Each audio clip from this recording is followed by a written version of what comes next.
Welcome to Old Man Gaming. I'm Patrick, and there's my camera. I was trying to get it to load there and didn't want to load. Okay, so we're kicking in day 3 of trying to get this sussed out. Part of it's the challenge is I'm coming up with new stat blocks and building the world as I go. First of all, let's fix the audio, because for some reason my mic is low. For some reason my mic's really low. There we go, if I talk on a tad. I've already made a couple changes real quick because I had some ideas and I wanted to get them down as I was going.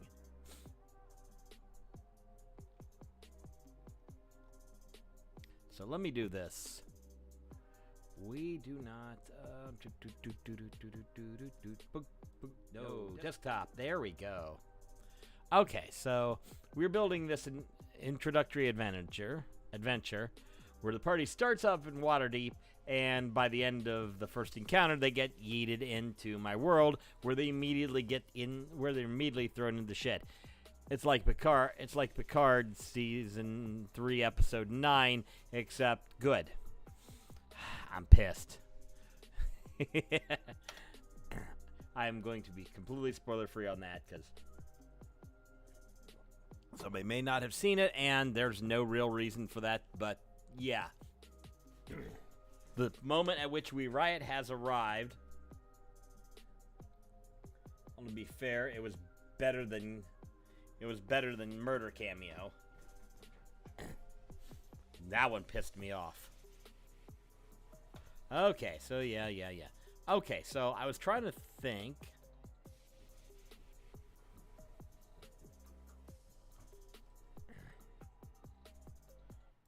The men-at-arms do not get...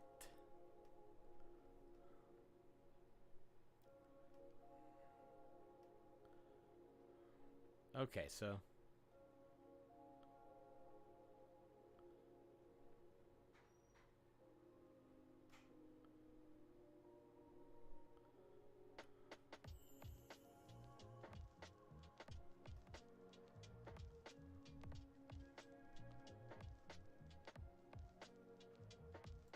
Okay, so we're going to take some of the horses.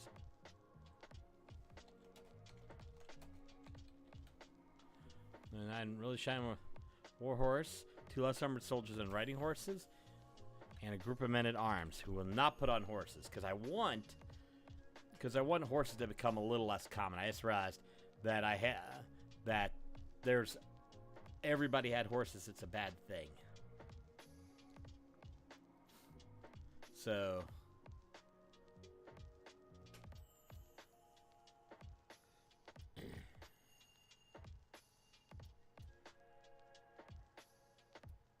So here we're going to put all of our knights on.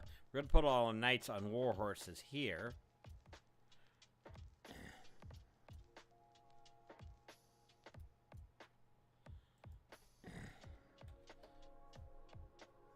So we got... I'm thinking about party balance on this. Okay, so some things I was thinking.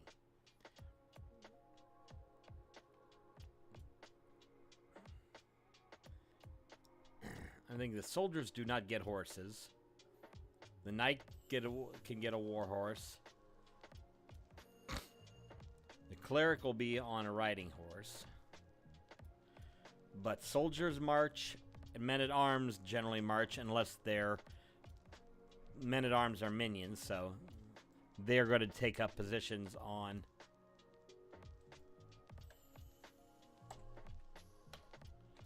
crossbowmen.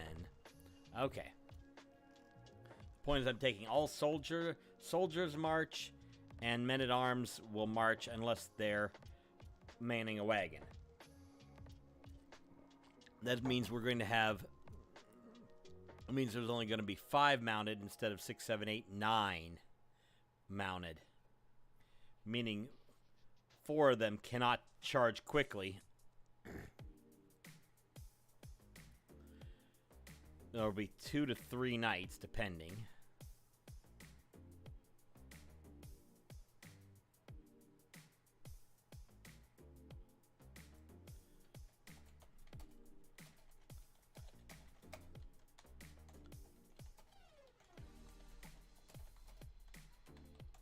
Okay.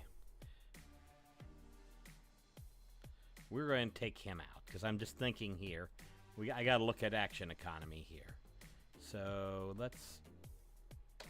So that removes 4 horses and 1 dude. So the reason why is I want to look at balance here. So let's look at these boys. So let's calculate this. Paladin can have 2 attacks. So actually he's going to, unless he gets into the fray, he has 1 attack. Cleric has an attack.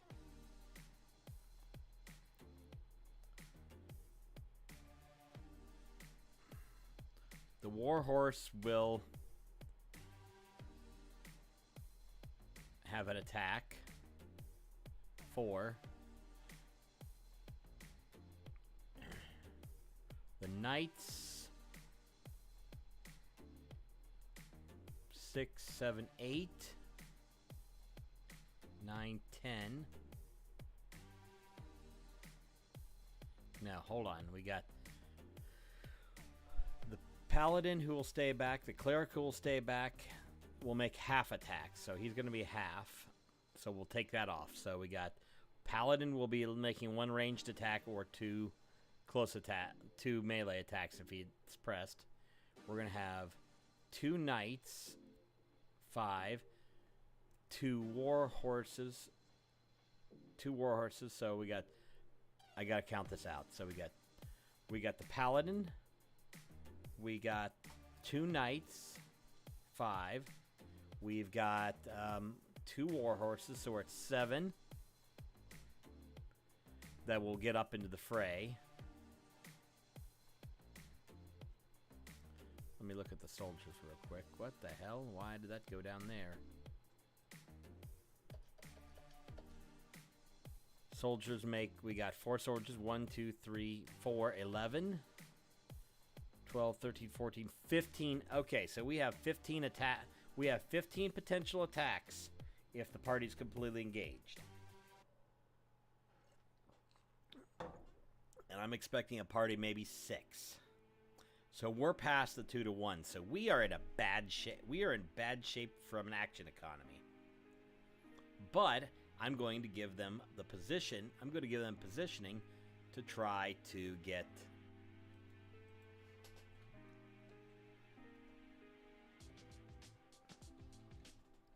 There we go. Okay.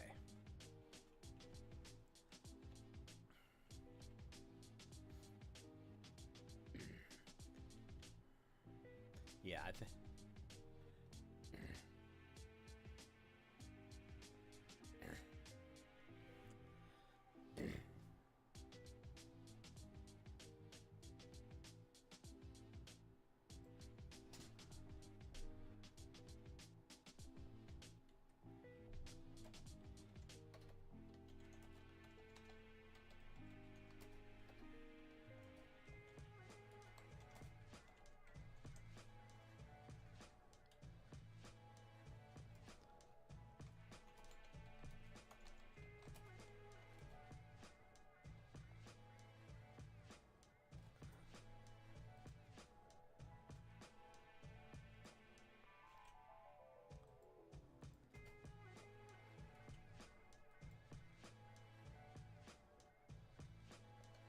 The colony expecting.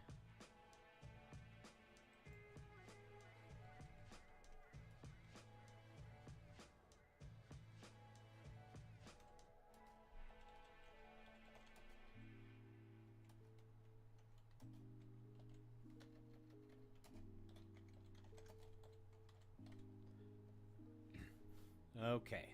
So if the knight lived, the column will be expecting ambush, can't be surprised, and 2 soldiers will be at the head of the column. But they will be flanking, but they will spread out into a flanking position if the knight from the first attack lived, because their job is to make sure that the party doesn't get stomped. So yeah, the party will be in difficult position. In other words, those knights will be moving up and checking. But there'll be spacing, so if the attack comes, they'll be able to spring really quickly into attack position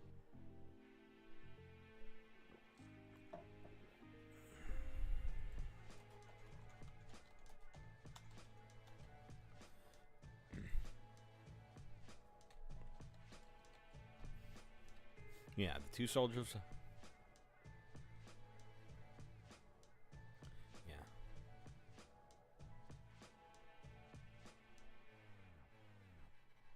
Yeah, we got the soldiers. We got the knights.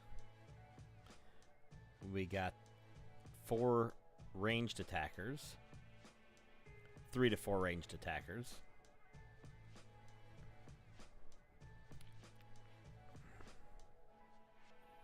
And you got decent. We're going to do this. We're going to make them +4 because I want them to be a little bit weaker at targeting.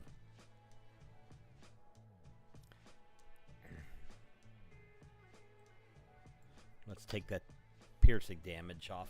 I just want to ease them up a little bit. They still got good range, but they're...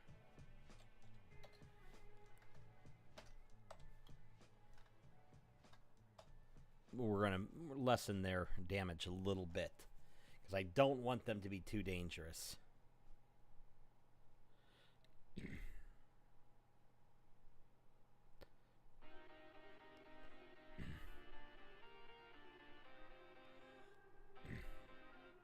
Okay, so I think that still means we still got a nasty action economy.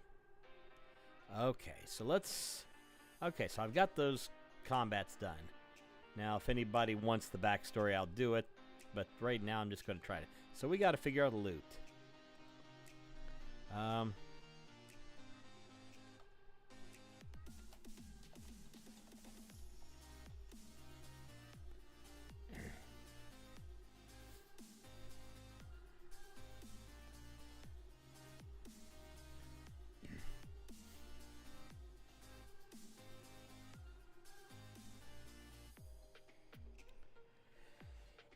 Two D4 healing potions.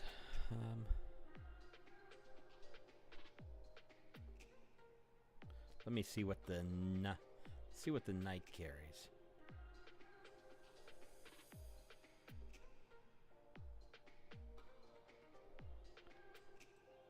We're gonna take the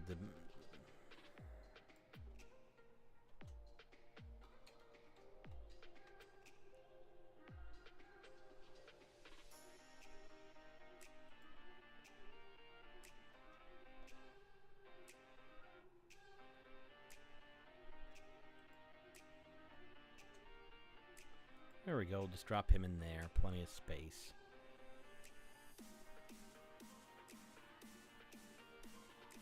Okay. Actually,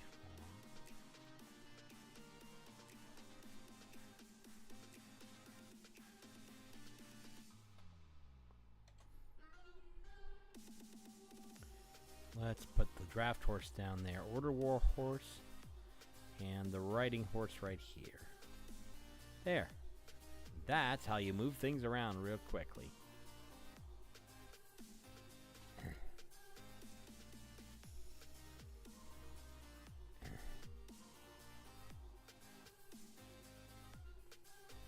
Yeah, all these guys should have common as their language. Okay. So we've got those dudes. Okay.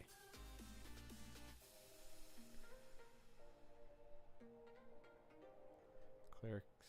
Okay, so I'm just trying to think here.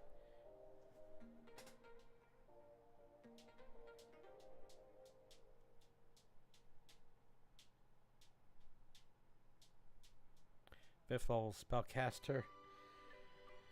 Well, it's going to be two dice on the Sacred Flame, so they're going to be a little more powerful.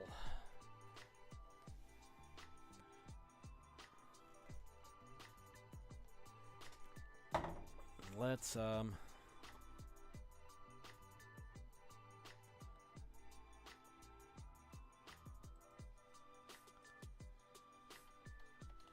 just bump it down to 2d6. I want to make him a little bit easier.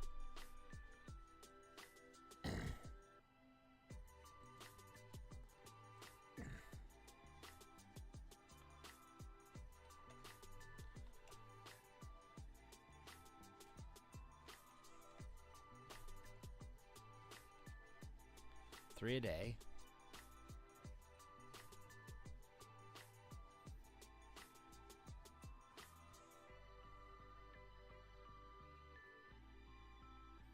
And yeah, he's got 5 Dispel Magics. As a reaction. Because the Knights also can, once a day, they can Dispel Magic. And there are 2 of them. So that's 7 Dispel Magics. Which if the party any of the party spellcasters try anything, I will immediately use it to negate. If they drop something really cool, I will try to use, if I got somebody within, hold on, let me see here. Hold on, what's the range on Dispel Magic? I need to know that. RPG.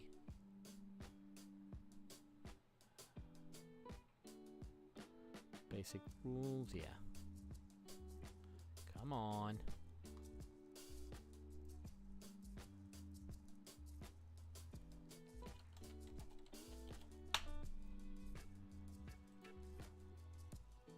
Range is 120 feet. Here's...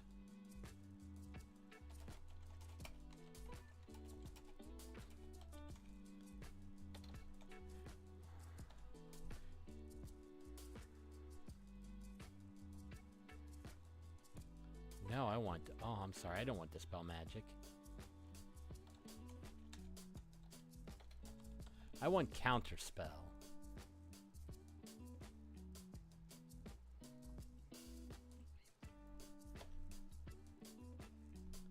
I want Count...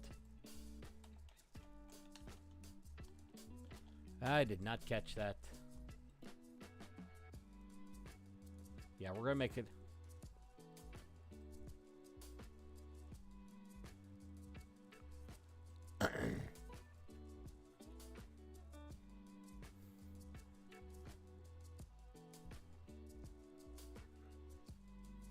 Okay.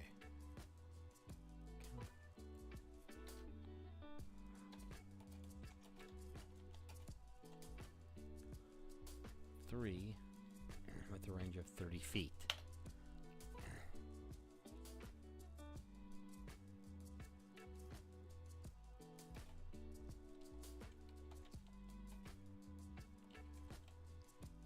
Oh.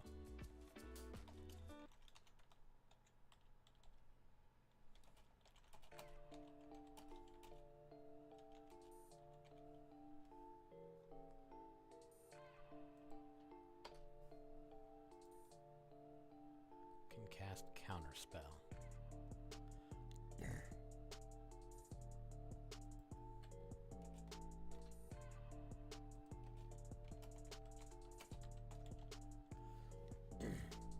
Okay, so yeah, they've got some counter spells. Now, if the party eventually learns some more powerful magics, yeah. But they'll learn. Now, I probably won't fuck with any healing spells. Because counterspelling healing is the dick move.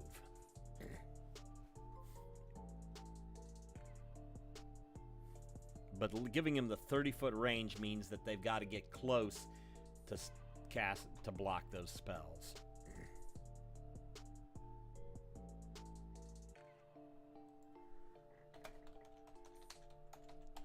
But I'm going to give him full throttle counterspell. So he can dispel existing magic and he can counterspell things. That's better. Okay, so fix that. Okay. Because that was the priest stat block with a group. Okay. Welcome, Papa Bear. So, quick explanation, because now I got somebody to explain this to. This is going to... Basically, I'm starting my new campaign on Saturday. The party is going to be transported to an island where they are dealing with this group of basically evil paladin types called the Order. They like to... They really are... Their whole thing is maintaining order and control over things. It's basically tyranny. with a few anti-religious overtones that I'm going to throw in, but not make too much, because I don't want to piss any players off by being too blunt about it. Now, the point of the one of the things that I told my players is one of my requirements in character creation is they are limited. That I'm at character creation. I am banning the full spell casters, so bard, cleric, druid, sorcerer, wizard, and warlock. All other classes and magics they are allowed to have, but that limitation was because they are aware that they'll be aware that the bad guys are very skilled at blocking and countering and taking out magic. My players don't know the actual extent of it, and this is just, but yeah, this is a very organized, powerful group, and I'm just counting up action economy for their combat. Their first combat is going to be fairly easy, but I've got 2 of my soldiers, each with an attack. I got 2 soldiers bringing rear, so that's 4 attacks. I got my men-at-arms, which is 4 ranged attacks, so that's 8 attacks right now. Let's see here. Then I got the knights. Those have 2 attack each, so that's 12 attacks. And then my paladin will be firing off ranged attack. We'll have a single ranged attack or 2 close attacks. So I got like 4. I think the action economy's got about 14 attacks versus a party that's probably going to have 2, 4. I may have 5 or 6 players. They will be at 3rd level. A lot of these creatures are from Flea Mortals from MCDM, and with a couple that I pulled out of the book, out of either basic D&D rules, or I think I pulled. I think my paladin I pulled from somewhere else, kept a couple things, and just modded him out big time. But yeah, the idea is that if they start using offensive or powerful magics, there's a good chance they will get shut down. Especially early on. Now they will learn some ways to counter it.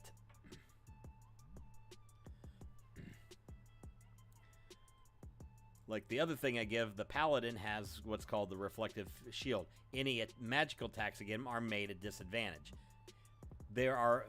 Most of the wizards and clerics and spellcasters who would resist them have been beaten down by groups of paladins coming in and kicking their ass. But I've got a couple NPCs that I'm going to have involved. One of them, the idea was to kick it into a slightly lower magic setting. So I'm equipping these guys. Now, I will follow the rules of not being a total dick.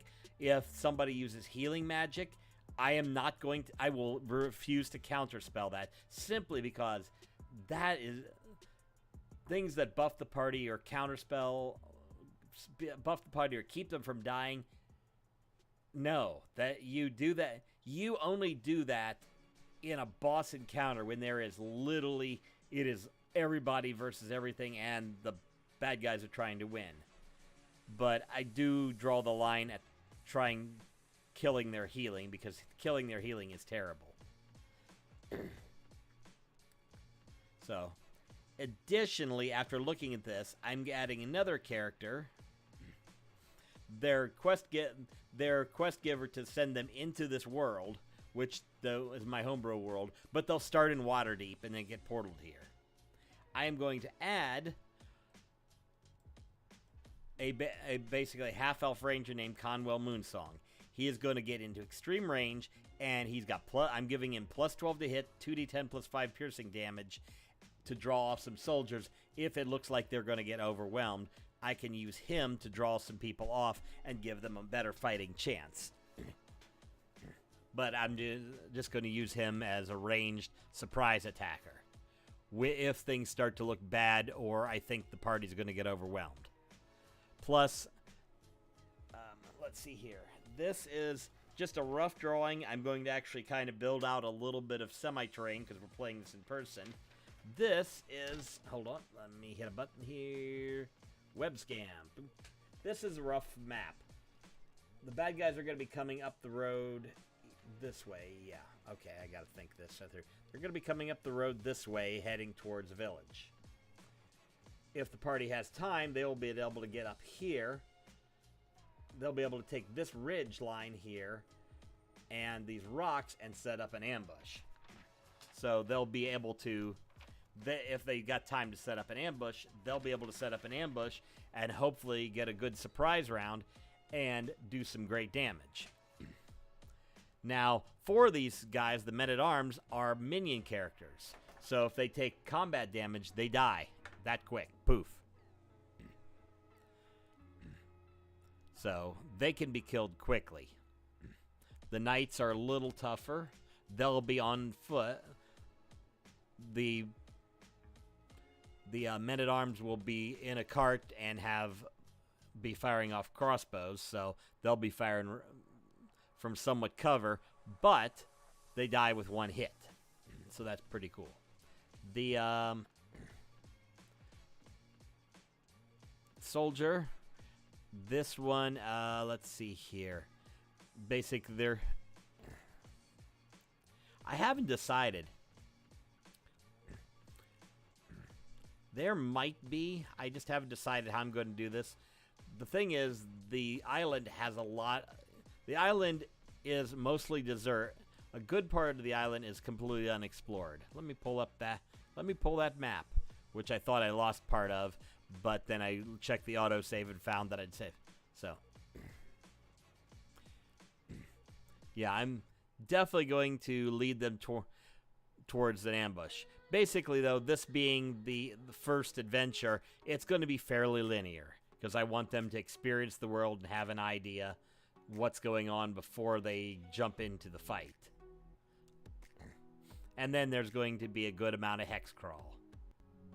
So let me get this loaded. Here's the world. I should probably switch back to the right thing. There we go. Bring the desktop back up. So the bad guys' capital is right up here at the very top of the island. They are starting here at this little place called Seafall. The overlook's here. Yep. But yeah, the thing about linear encounters is they're really good for taking through a story. They're the best thing. There's obviously what you do when you're going to run any one-shots or anything like that. And it's good when you're trying to introduce, or if you want a major story element to go. But there's going to be a lot of hex crawl. As you can see, I've got a road going from here, from the south. I don't know. I haven't finished this part of the map, but it will eventually go through the north to these towns and up to the big bad. The west side of the island is going to be a little more developed. The east side of the island is going to be a lot of undeveloped space. And part of the fun is that there's going to be a lot of magic from the ancient culture, that the ancient people that lived here before. Because they got a little of that going on. They were destroyed ostensibly by their god for reasons.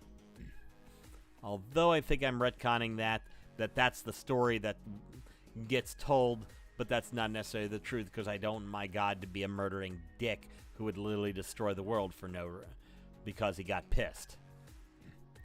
But yeah, I've got a lot of this is unexplored, and I still have to build out all of the encounters that I'm going to put in here. There's going to be some common monster encounters. There's going to be small resource encounters, and some of the tiles are going to turn out to be, there'll be some tombs, dungeons, things like that they'll find. I haven't figured out what I'm putting here in this dead zone looking place, but it's going to be messy. I got one volcano that's kind of active. And by the end, they're going to at least get one. I haven't decided. I've got two NPCs. I got a wizard who's basically who's good with abjuration and divination. It's why he's not dead. And of course, I've got a ranger who will be my I need to make sure the party can escape can survive these. So if I'm not sure of the exact balance, he can come in and lay waste to people.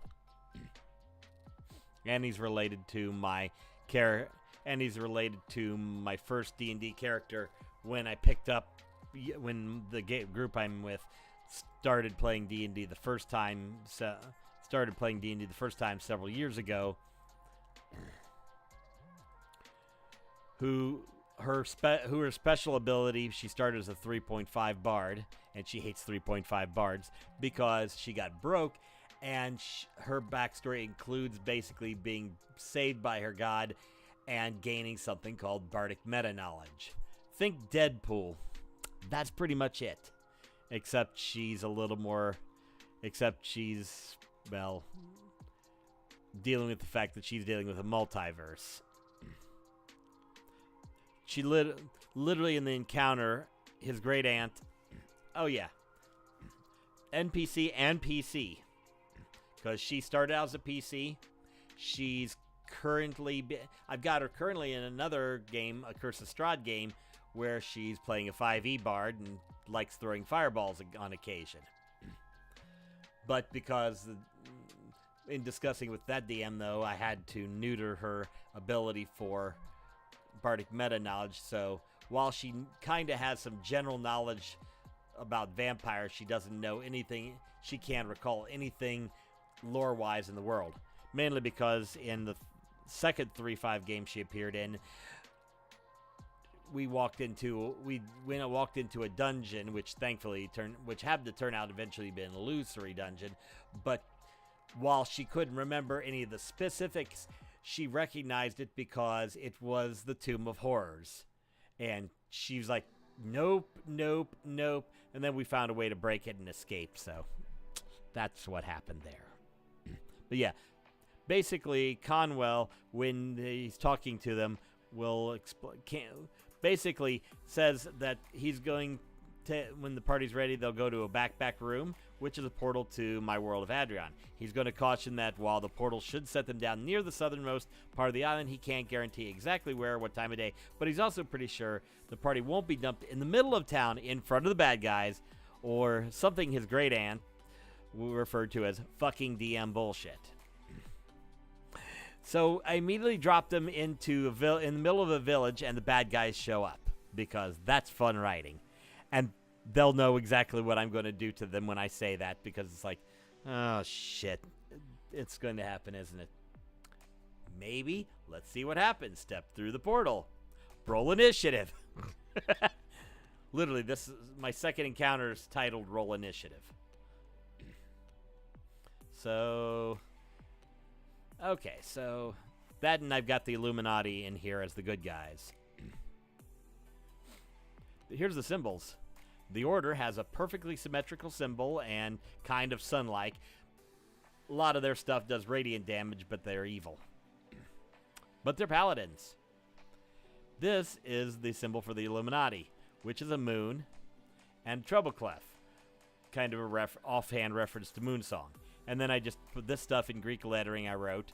I've got to remember what it says, because I didn't exactly write it down, but it says, our Moonsong was here and left a stupid message in this symbol about fucking Montar. Hard. That's what I typed in before I switched it to the script. Montar being from one of our last through 5 campaign, a barbarian that Arn kept trying to have sex with. Post story, of course she did, because yeah, it was hilarious, and because it was hilarious, I kept doing it. But yeah, I've got this small area that I'm going to present them as the beginning area, because they'll start here in Seafall. The bad guys, if they survive, will be at Baywatch. What I'm using here is Worldographer. Got the free version, and I'm using the classic icons just basically to create the hex map. So we have a way to say this is how the world is. I haven't built my other world, the rest of the world, because this is just an island. This is tiny. But yeah, I got a possibility. I got to figure out what I'm going to do here. If they go to here to Eldertown, I don't know what the mission's going to. I don't know what the adventure's going to be. If they go to Cavefront, I've got the Sunken Caves. It's going to be their first chance for cool treasure. Speaking of treasure, I got to figure out things that the Order is going to be carrying. So the first encounter I have, we have. Let me get those encounters up. All I got left really is to put some treasure in here. So that's the battle. I should not say.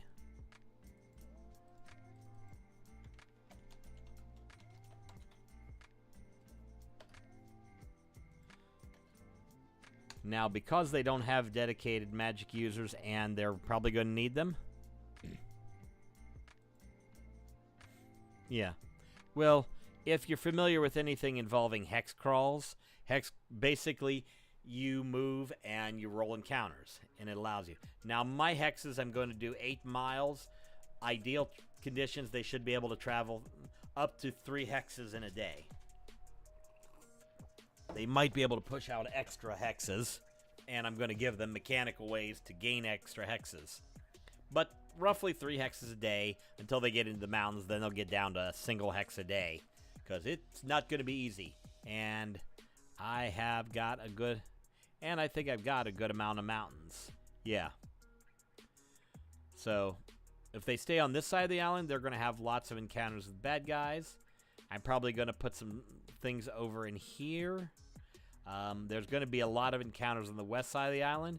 Maybe some hidden lost tribes of something. I don't know. I know somewhere down here I'm going to put some Yuan tea.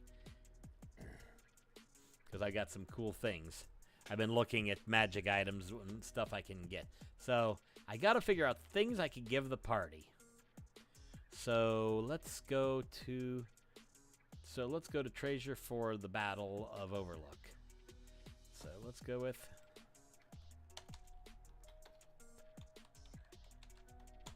treasure. Okay.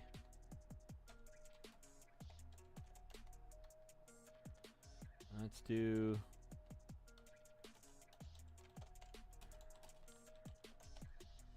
we're going to put 44 potions of healing. So they have a chance for up to 16.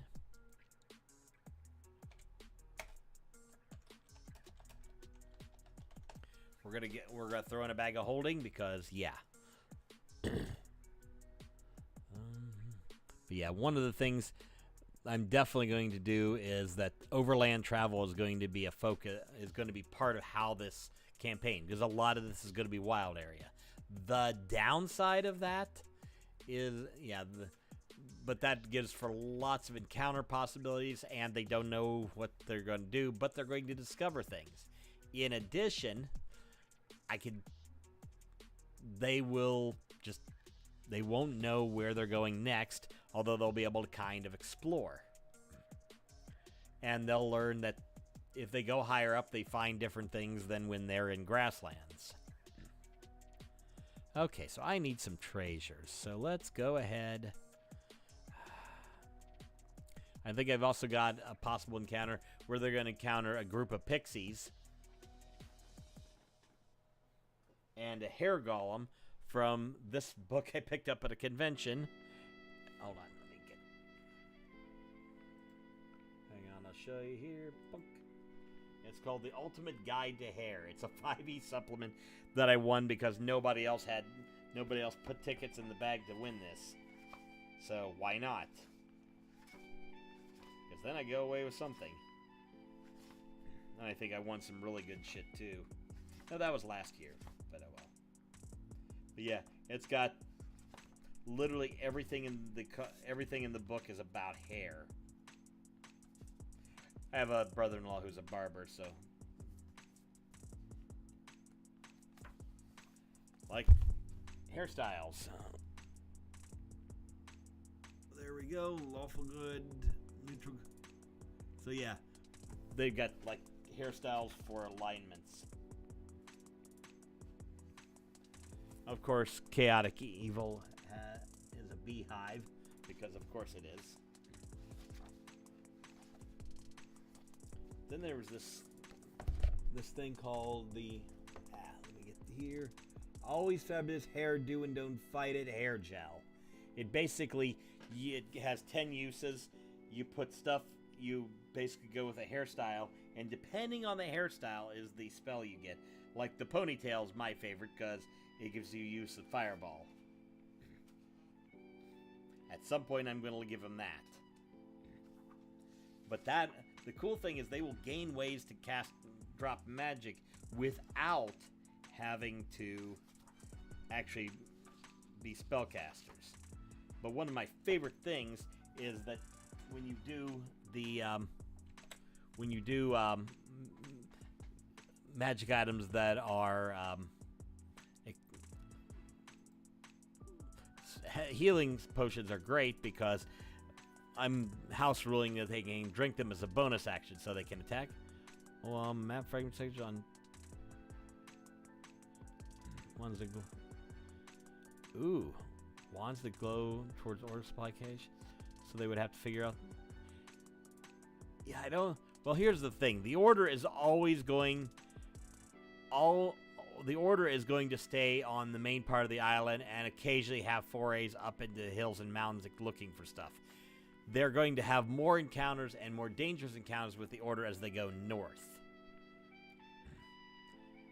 For the first tier play up to through fifth level, I'm probably going to keep them far down in the south, exploring and dealing with things. But I'm starting them at third level, so they're going to be able to start moving further north.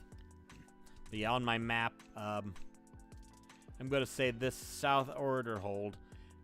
Anything there in south is going to be.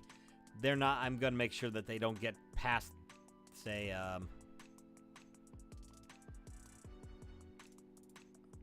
that the first that say they're going to get past level 6 and 7 before they get up north off this part of the map, which gives me time to make it up.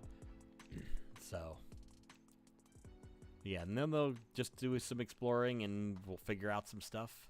Like I said, I've got basically this adventure, some general ideas. I don't even know what the end game is.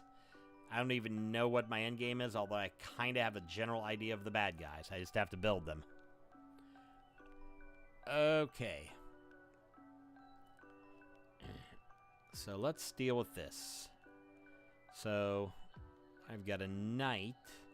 I got a knight, 2 soldiers, and the men-at-arms. The men-at-arms are, of course, the minions. We have padded armor and shield.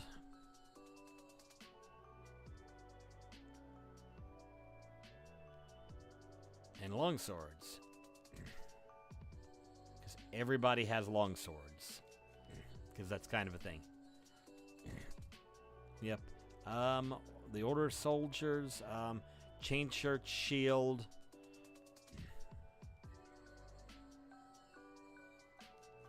And they'll just have shields with the symbols. When we get up to, there will be one knight. And he doesn't provoke opportunity attacks. He doesn't provoke attacks of opportunity when mounted on an Order Warhorse. And I will have these guys on Order Warhorses, because that makes them nastier.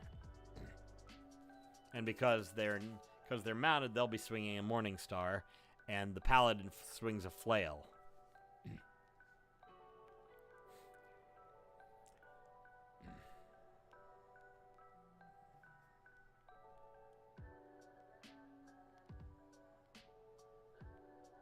I think I was originally considering making the making their shields have the ability, but I think I'll give them the ability.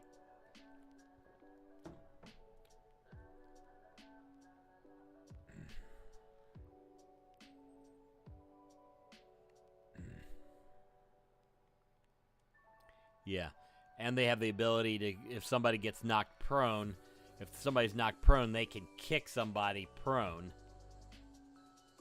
So, and the shield bash can knock somebody prone. And they do that as a bonus action. So they hit you, knock you down, then they kick you and knock you and keep you down. So you got a DC 14 strength and a DC 14 con. Hello, Gift to Gabby. Welcome. It's going to be fun because I got one of you on YouTube and one of you on Twitch. We're getting close to finishing. I'm trying to come up with... I'm basically, at this point, I'm trying to figure out loot.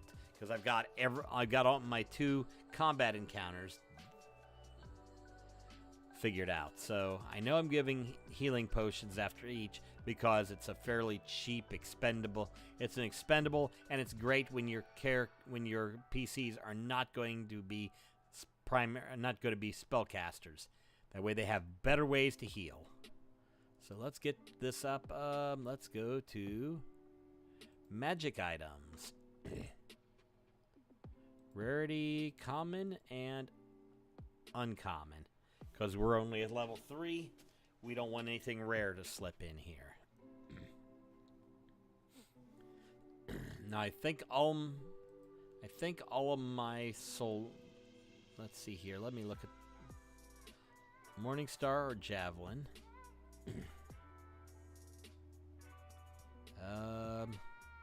The Paladin.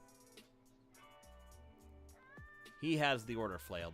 That's his shield and his weapon are magical. Now,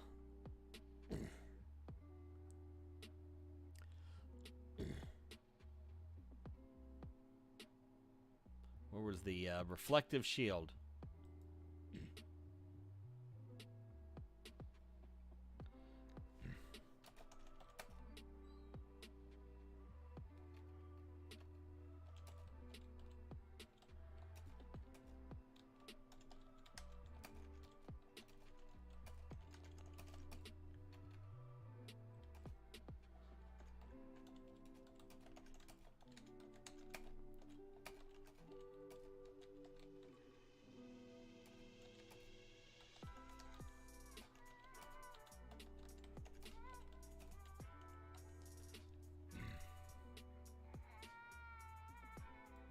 Okay, so we're gonna add that little.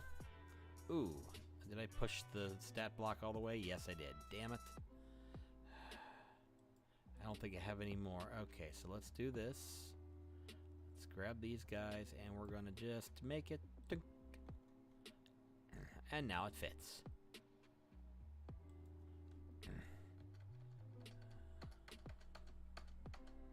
There we go. Yeah, that way he has the ability. This way he has the.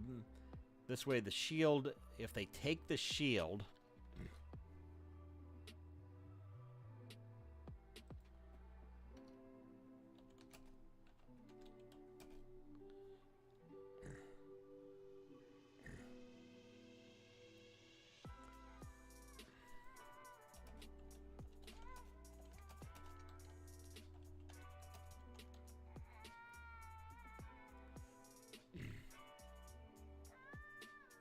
Yeah, okay. And yeah, I've amped his armor class up to holy shit strong.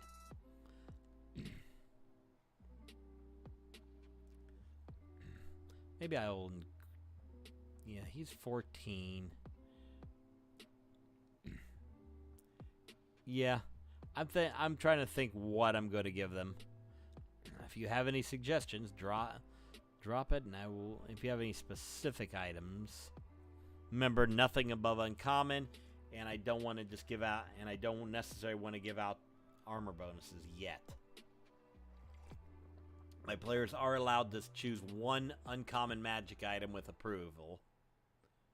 Although plus swords and boots and the boots of flying are whatever they're called. Boots of flight, those boys are banned because I'm considering those rare because they are OP for that. Let's see here. So let's look through here. Adamantine armor, what does that give us? I am not going to... I think one of my players has an alchemy jug. We're going to...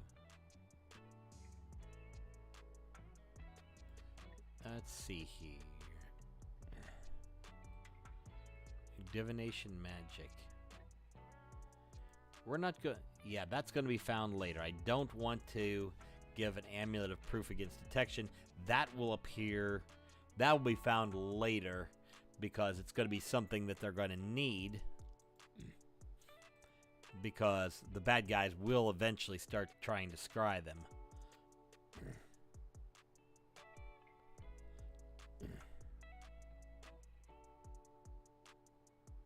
That's a common magic, huh? You gain spells to spell attack rolls and the saving DCs of your spells. Nope, that one, no. Let's see here. I'm going to give him a bag of holding, because bag of holdings are just useful. And the cleric, of course, would carry one.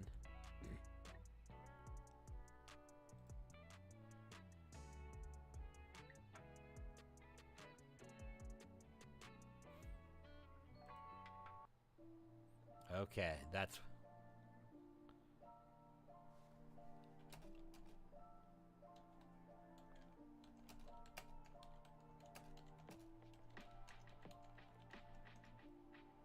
Okay, beads of... Let's see here.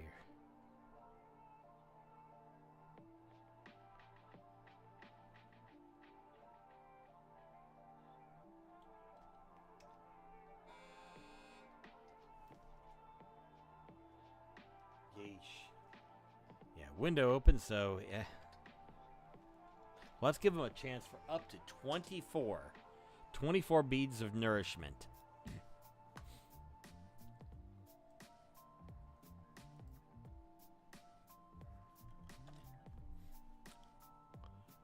These are...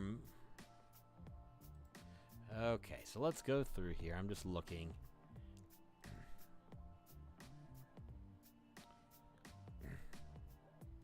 These are refreshment. Those are nice.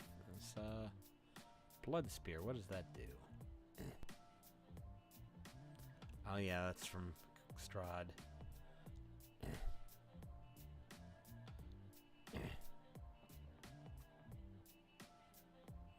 Nope, that's...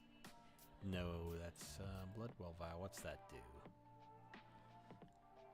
do?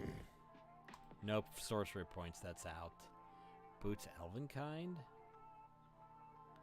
Nah, I'm trying to think things that these Order soldiers.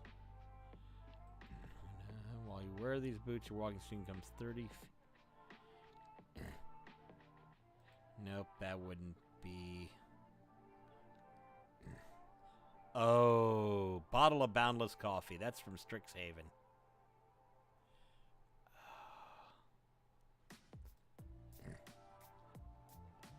Let's put that up here. In the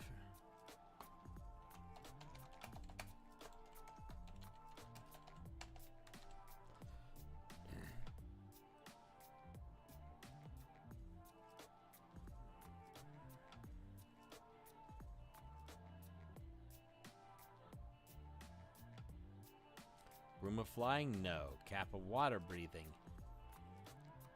Although the Broom of Flying...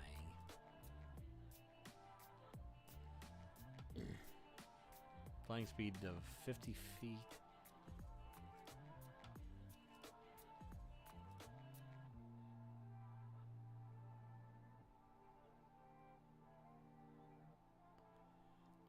Oh, hell no.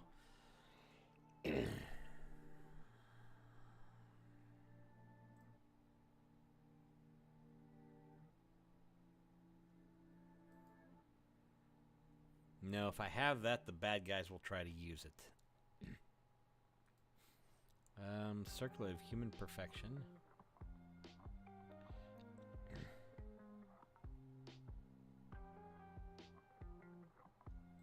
Nah. Cleansing Stone, what's that do?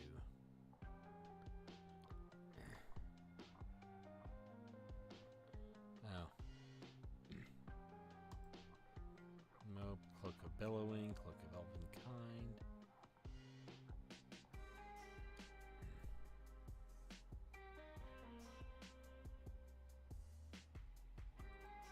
No, I don't don't see any of these guys carrying any of this.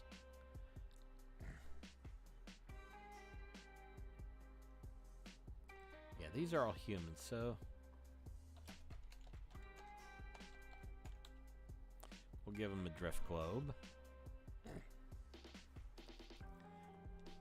Bottle of coffee and a drift globe. Okay, I think that's where we're gonna leave that. This is the big battle. Maybe pouch of beads and nourishments.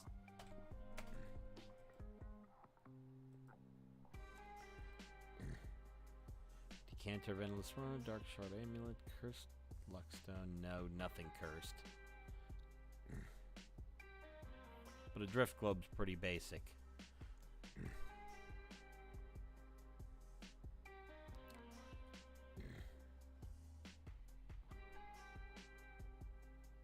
Well, drift globe can do daylight. I didn't.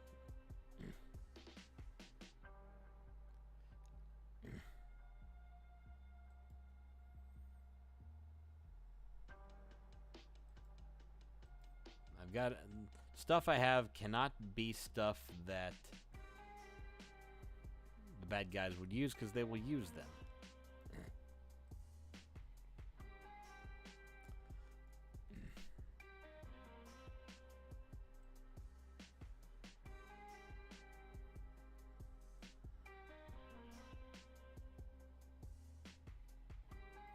What's this do? Tank.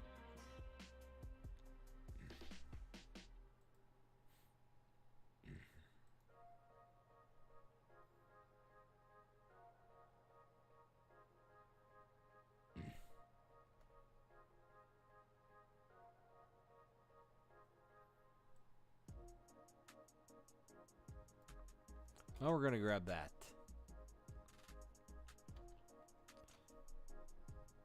Elder Cartographer's Glossography. We can always, because they can always look that up. Let's see if anything else jumps out. Ever smoking bottle.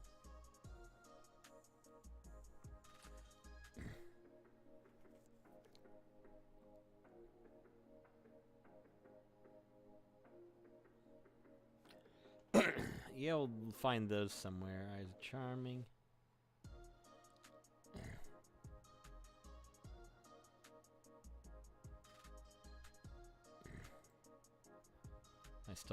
I still only have 2 characters that I know their class, which I've got a what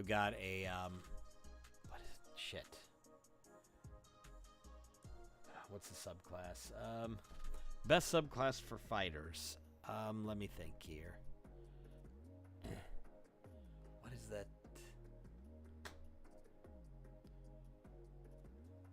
Okay, I can't remember. Why can't I remember this? Best fighter subclass. Unquestioningly.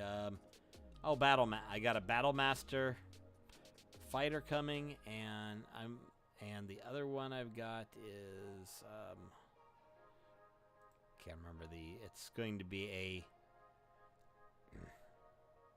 it is an artificer. I think artillerist artificer. Which should be fun.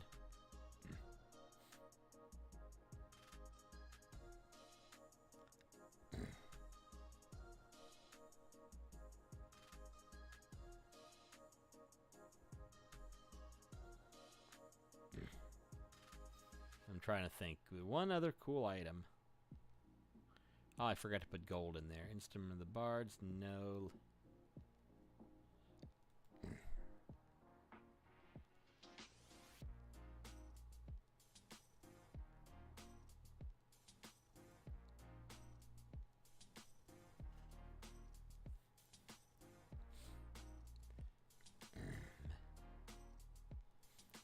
I'm looking here, see if anything jumps out at me.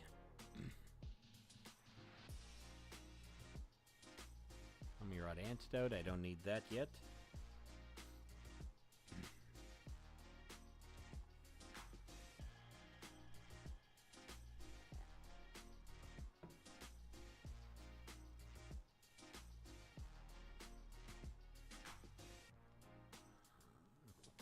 it's an orb of direction. That looks...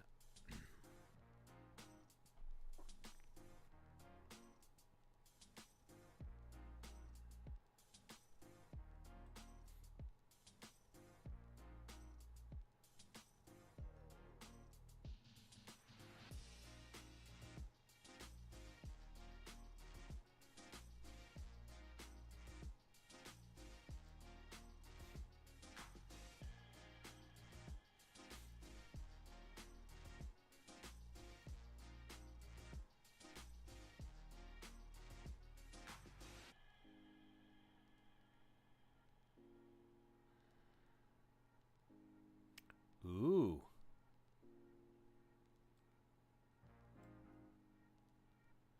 Okay. Okay, so...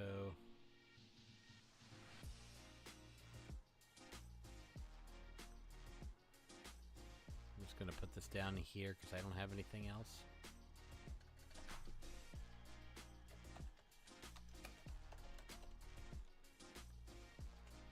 Orb of shielding.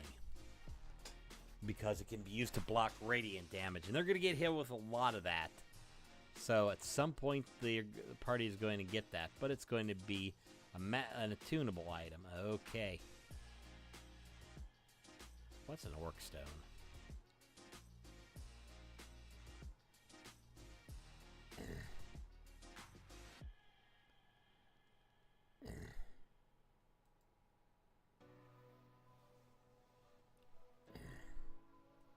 Icewind Dale Rhyme the Forest Maidens. Interesting side note, they added a prison in that module simply so that they would have one when the movie came out, because the movie begins and ends in that prison. And if you haven't seen the D&D movie, go see the D&D movie. If you could still see the D&D movie, because you should see the D&D movie. I've pre-ordered. I've went to see it, and I've pre-ordered it because I gotta see it when it comes back. If nothing else, for Chunky Dragon Thembershard. Just damn.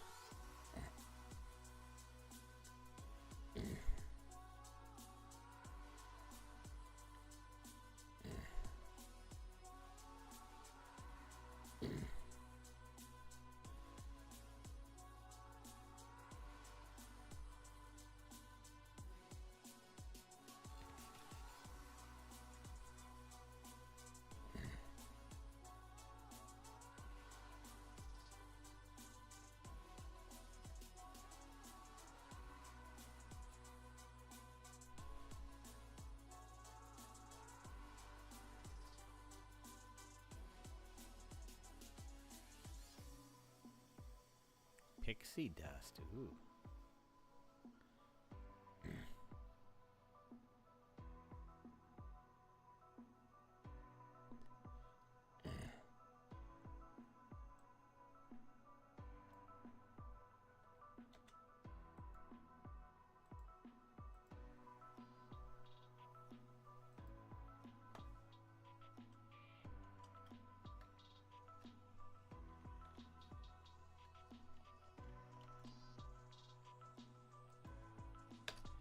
I'm just gonna keep loading them in here.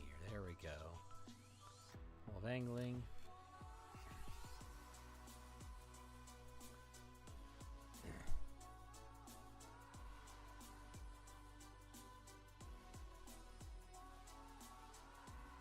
Potion of advantage. That sounds broken.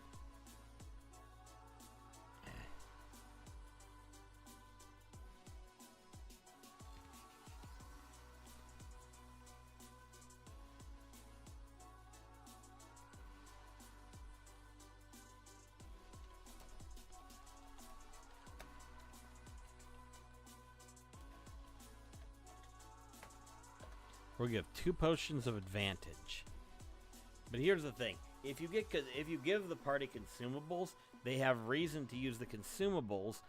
But okay, so let's determine gold. So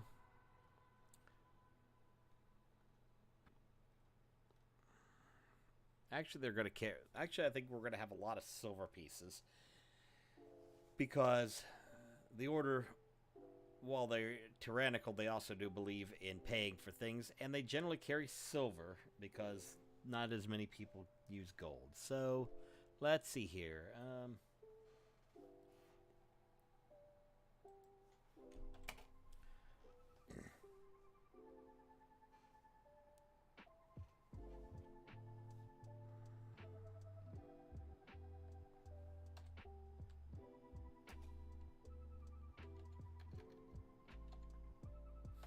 There we go.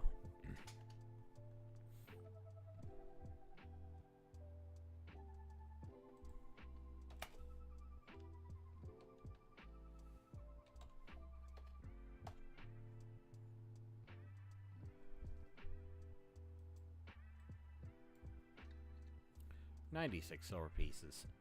Because I'm going to de-emphasize money because they're not going to, when they're exploring in the middle of nowhere, I'm going to come up with some other things. I have this idea and I don't have it written down properly.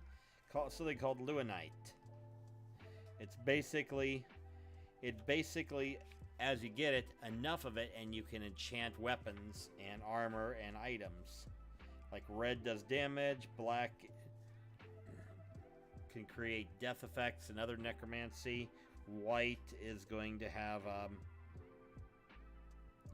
increases power and focus, and blue is healing and defense. I haven't decided. It can be, and basically as they go, they're going to find this, and they're going to be able to refine it. Probably the first town I think I'm going to give does this in Eldertown. They will have a forge nearby. Yeah, of course, all this stuff is hidden because these people are trying to not be noticed by the bad guys. Because the bad guys want to control everything completely. I have not figured out what I'm doing from here, and I will update the map as I go. I also got to figure out how to get it printed in color, but I got to find a color printer, and I think the local library might have one.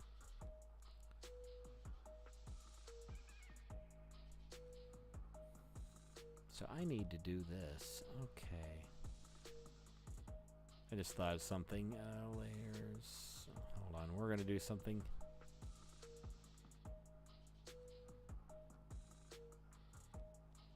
What do we got up here? Okay, that's grasslands. So let's put features in real quick here. Classic real quick. Yeah, some of these aren't ones I'm going to use. Think. Dink. Dink.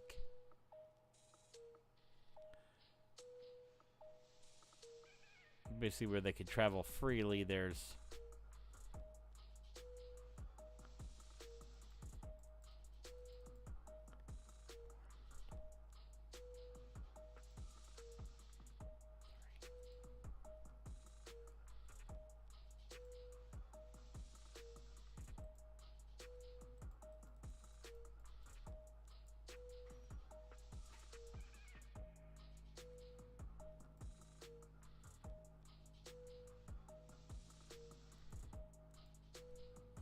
if you notice I space out, roughly it's a day between villages, or 2 days down here.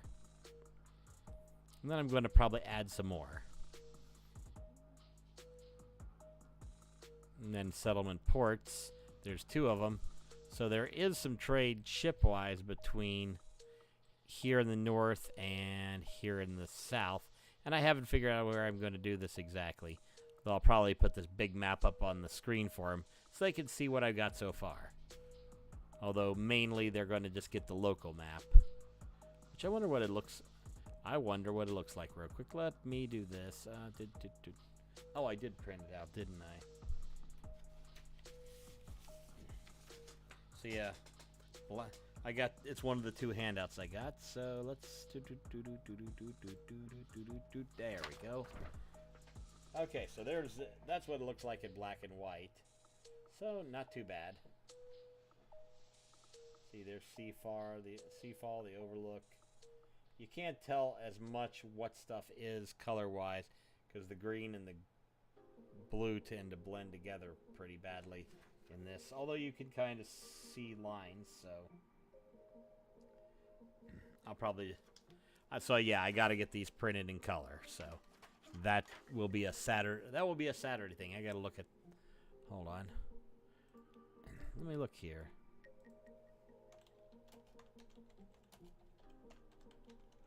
I'm not going to put up the name. I'm not going to put my library name on here because obviously, because I live in a small town, if I put up that this is the name of town library, you'll literally there's the address. Let's see here.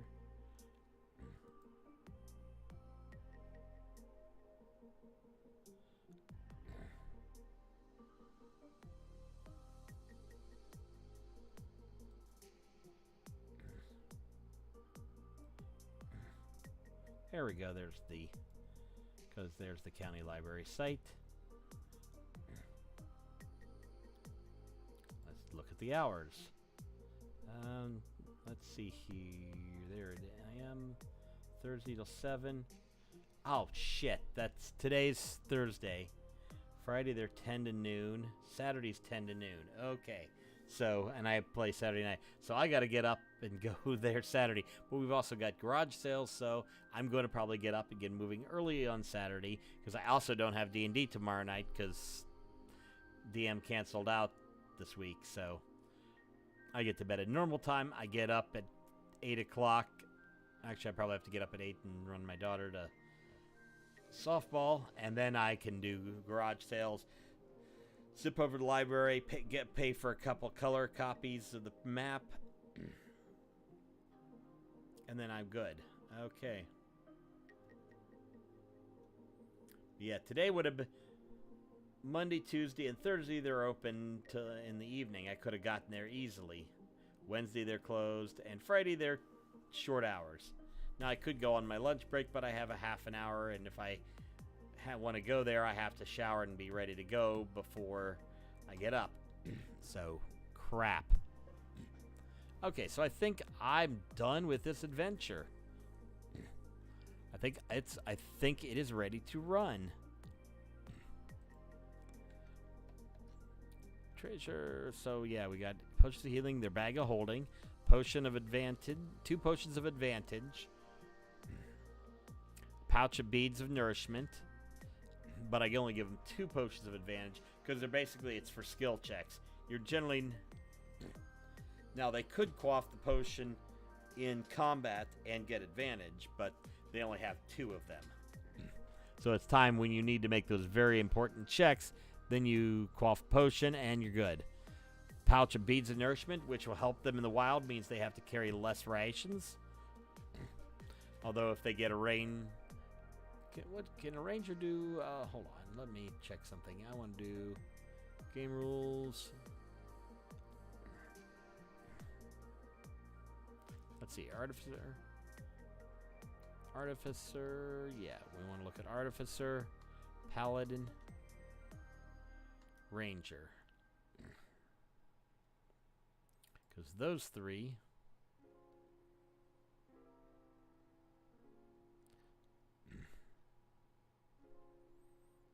Catapult.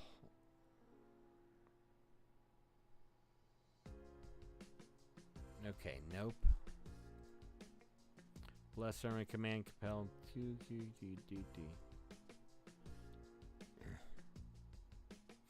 Okay, ranger.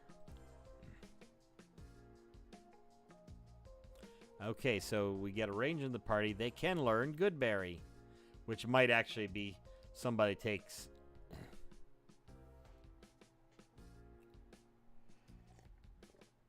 So yeah, if somebody picks up Goodberry, then food becomes something they don't have to worry about. And I have told them there is going to be a good amount of Hexcrawl survival wilderness. And I get, yeah. So, yeah.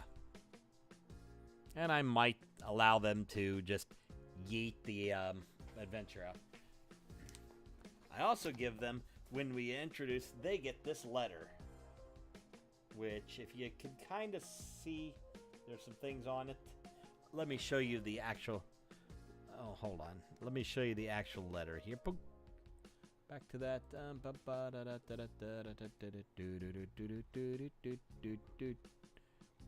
Yeah. Well-met adventures let us come by way of those who share your loftier aims, despite your current circumstances, because they got a reason to get the fuck out of Waterdeep. We are aware that your absence for Waterdeep specifically and Faerun in general would be beneficial to your health. Our organization has need of heroes such as yourself to deal with enemies of freedom in another world at the request of one from that world, more or less, who has proven herself in overthrowing tyranny across many worlds. And if a more altruistic motivation and the chance you'll hang if you stay here is not enough, then the opportunities to discover unspoiled treasures in lost ruins with relatively little threat may be more to your liking. Either way, should you be amenable to a rapid exit to a tropical land far, far away, then proceed to the Moonsong Tavern, formerly the Smiling Succubus, down on Wharf Street in the southern ward of Waterdeep. Side note, that is an actual location. If you go and look up an interactive Waterdeep map, you will find the Smiling Succubus. Of course, we took it over. It was a shithole. Yeah.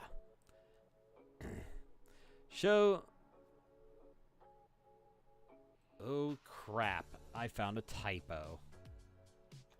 And I got a bunch of these printed on expensive paper. You know what? Fuck it. Show this letter to the barmaid, who will direct you to a private room where your contact will meet you. With regards, a friend in Waterdeep. And we get the Moonsong Illuminati symbol. And if you notice in gray, and I will bring it out to full size, that's a Harper symbol.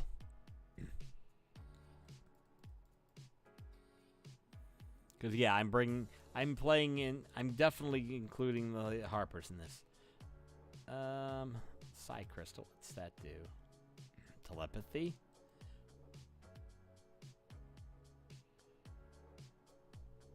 Yep, Psi Crystal is a great item. Let's see what... I'm looking at other magic items I want to give them.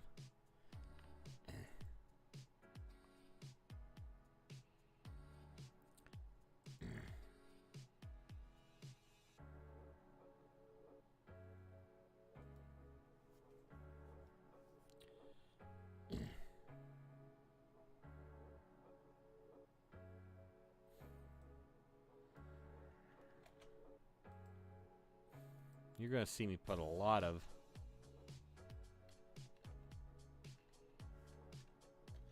And yeah, I'm going to... Oh, good. It gave me all the links. Okay. What's Ring of Obscuring do? Fog Cloud.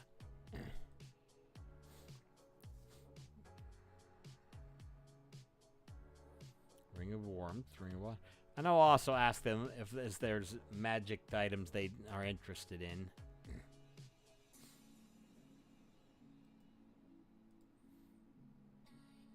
Rope of Climbing. It is extremely useful. Fighter in my Strahd campaign has one, and it is spectacular what that thing does.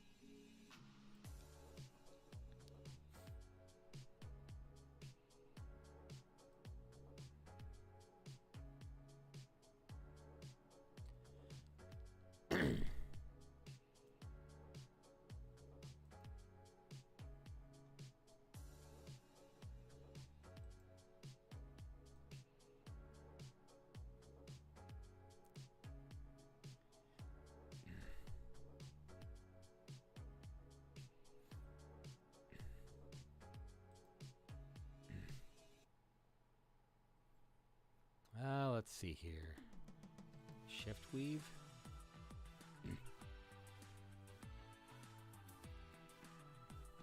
Maybe. What's the soul coin?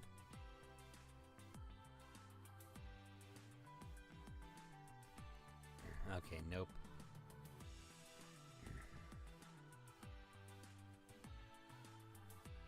I go.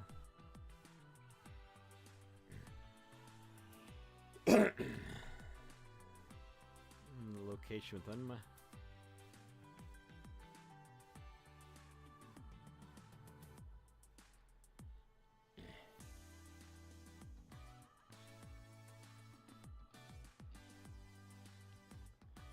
a nice one.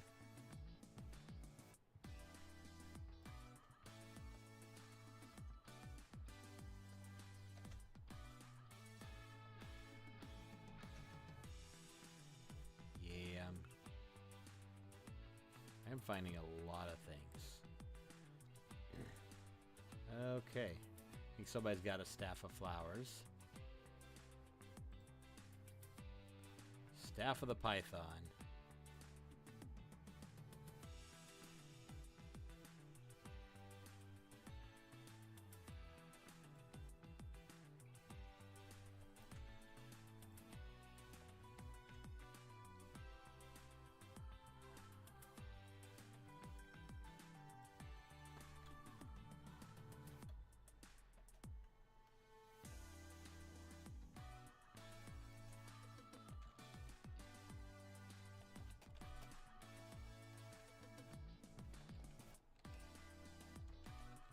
I'm just kind of looking at stuff here. Ooh.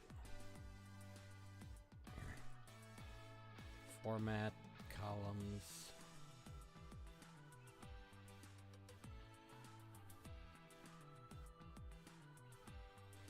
We still got some more dudes to build out there.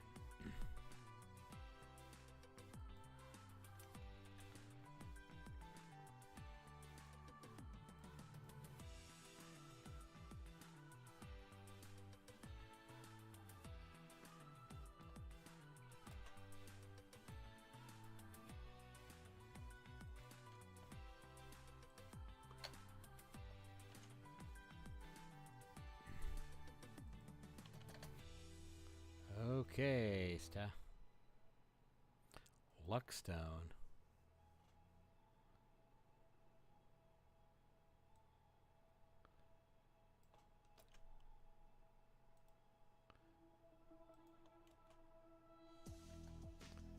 Yeah, we're just gonna keep. Nope.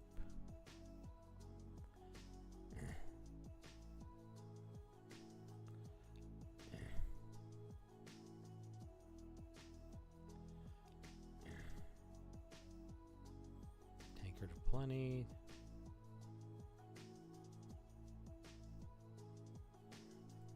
Okay.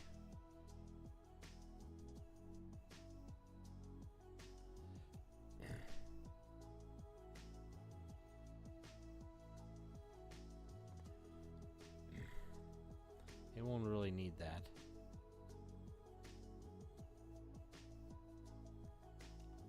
Thistle toxin antidote. Thistle.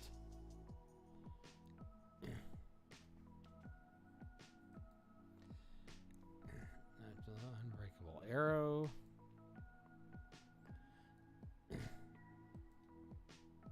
Anti-magic fields. Weird.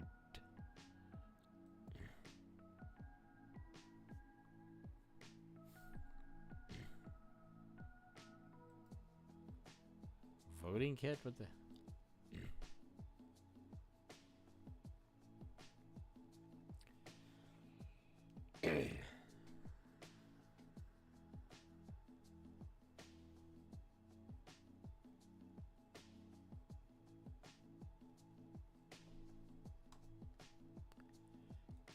Okay, I'm kind of seeing if there's anything else that jumps out that I want to get him. Wand of Conducting.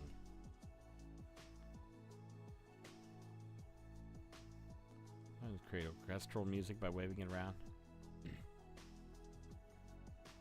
On one said, it's all expend. If you expend the wand's last charge, roll d20 on a 1. A sad tuba sound plays is the one. Oh, I like that one. It's the one crumbles to dust.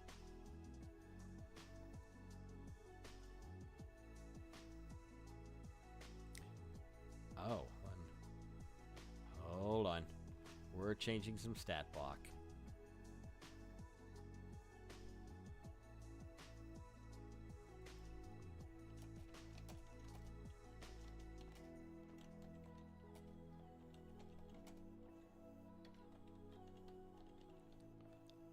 Yeah. Yeah, just in case somebody... I may give him a wand of magic missiles just to do that shit.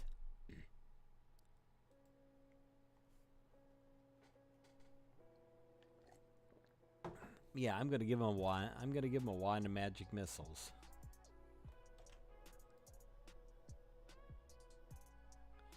That's the kind of person I am.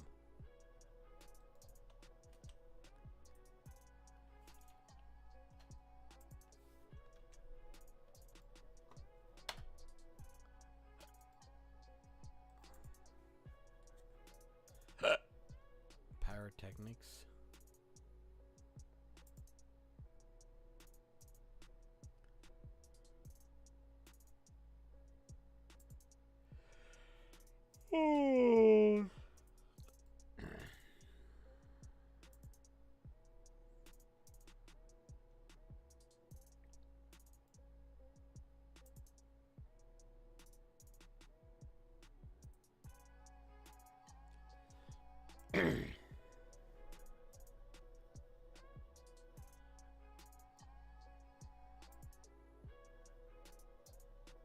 Winged boots.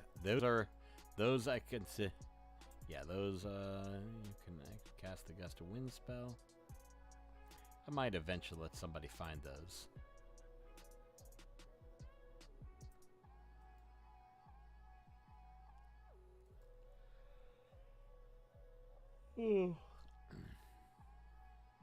Let's clear the common stuff and filter.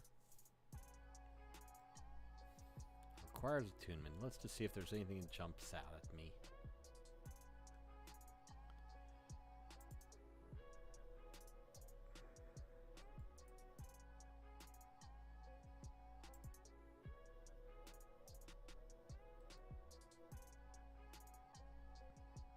Okay, all-purpose tool. If my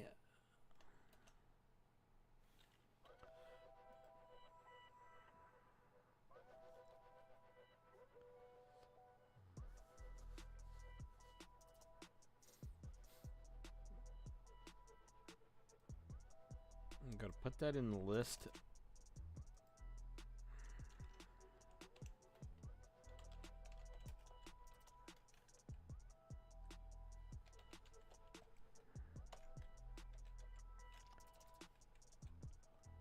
I'm gonna leave that. That spell only stay. That item's only if I get one.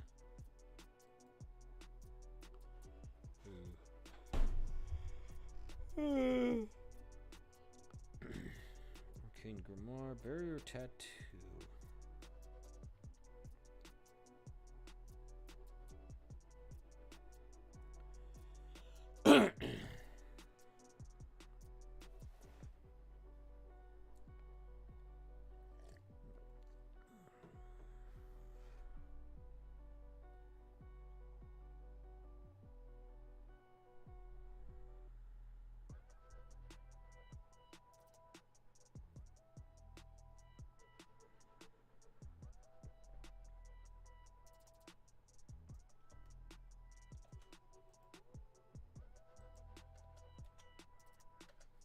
Definitely want to get the braces of archery at some point. Brooch of shielding. Nah.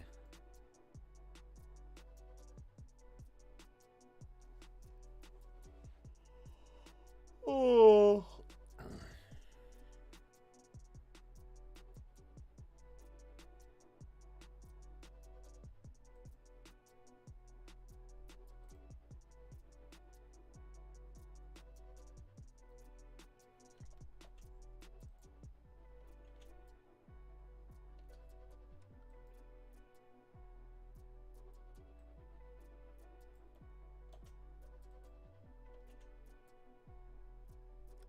What's Cloak of Elvenkind do?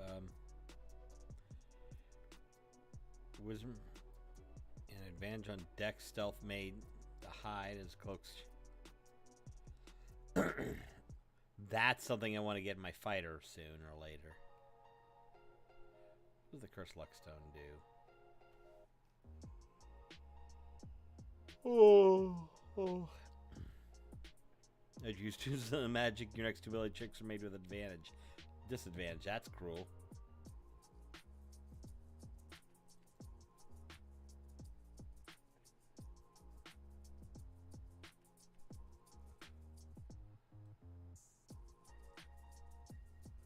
Oh, that's cruel. I like that.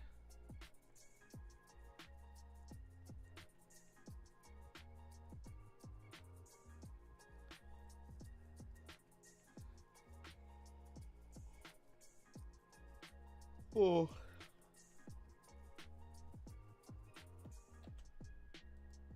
Okay, so we got something.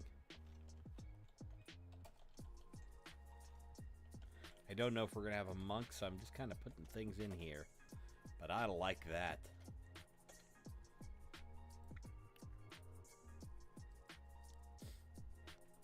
While wearing it, you gain a bonus saving.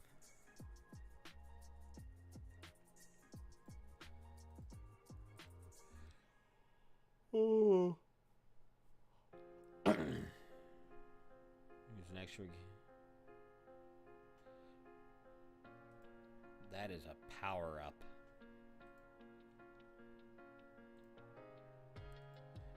Okay.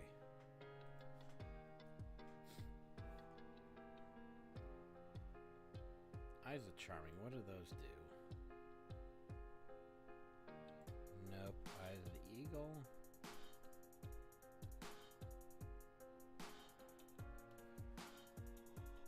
Oh.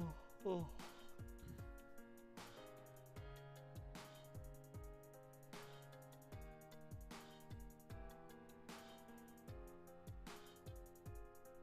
Nope.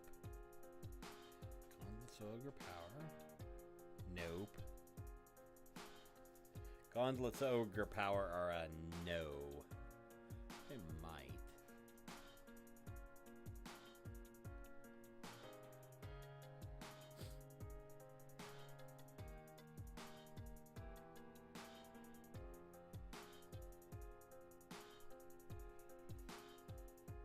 Oh. Guild Kiru.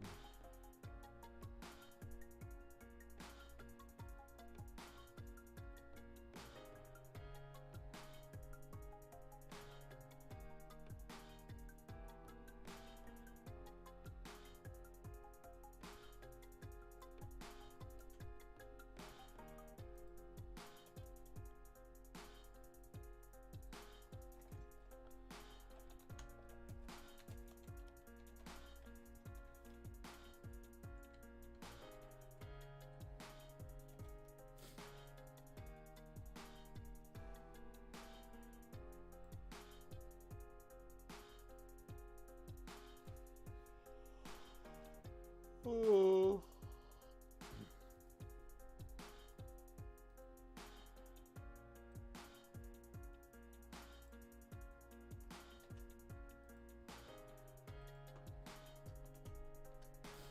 Technically, we're not in Ravnica, but yeah. This is Ravnica, right? Yeah. Yep.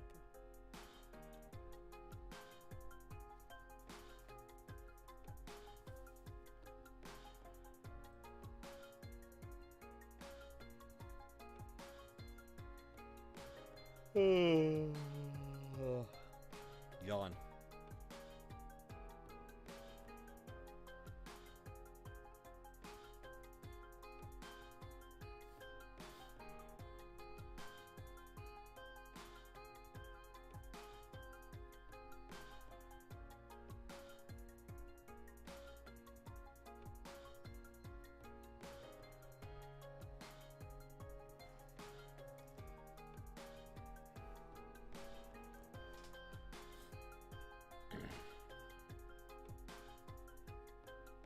Okay.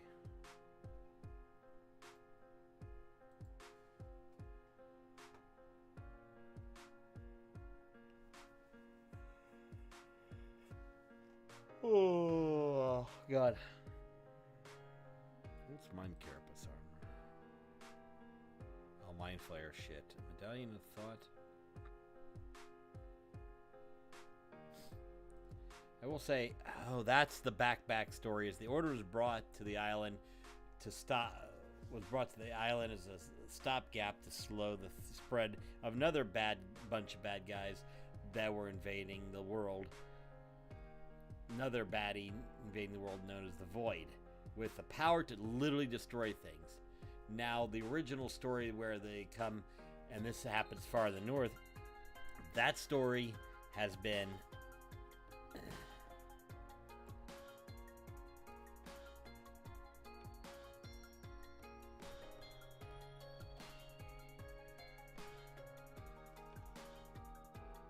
Oh. Moonsicle.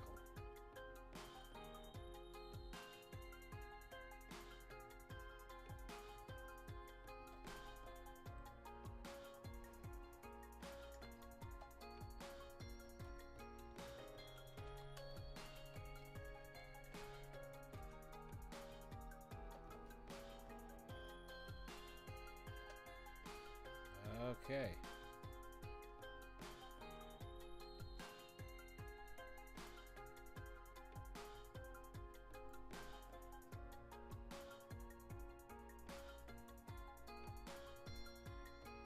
Conditions, tags.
We'll hold that side.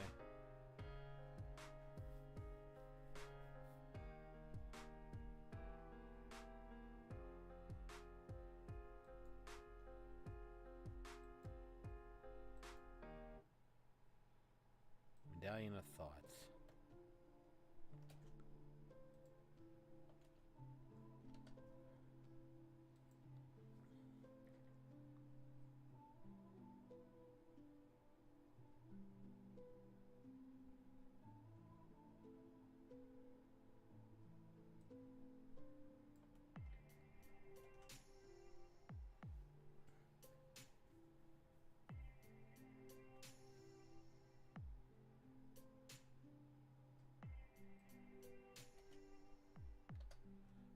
Orcstone is definitely on the list.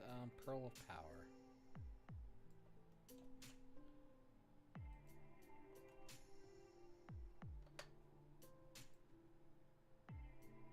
Basically, it gives them an extra.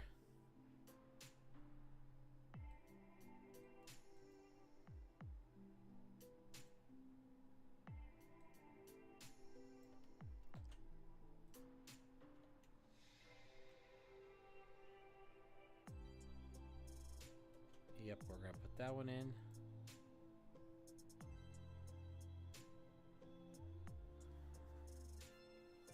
Pyro Converger, what the hell is that? Oh shit, and is it flamethrower? Gotta love Is It. So one of the Ravnica guilds. They make shit explode. I know because my magic deck just does some crazy shit.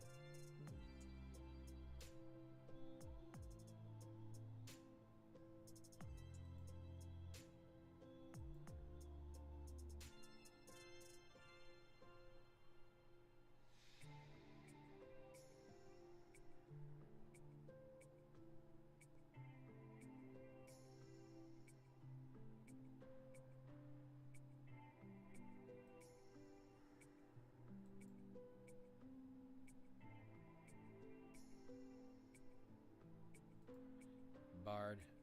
It has to have attunement by.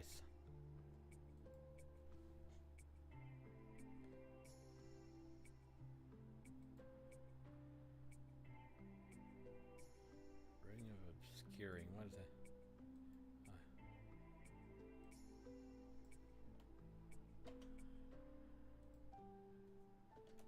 Yeah.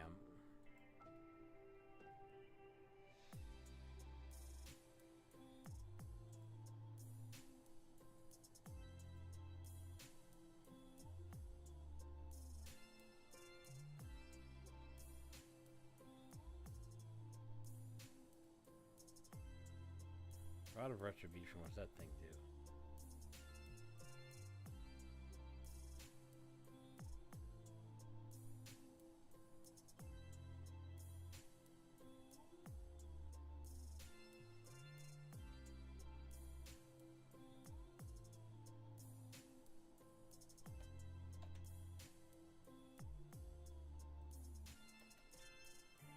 Nah, that is very much a spellcaster's item.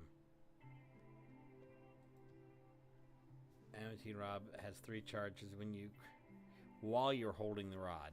I expect everybody to have weapons.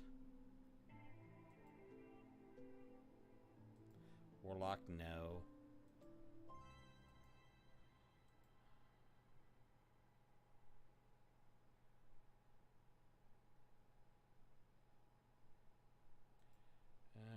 Okay.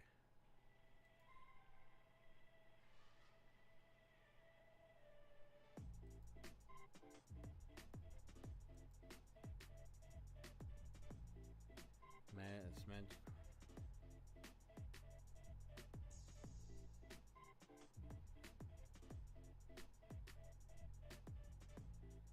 Oh, that's basically Gandalf's staff.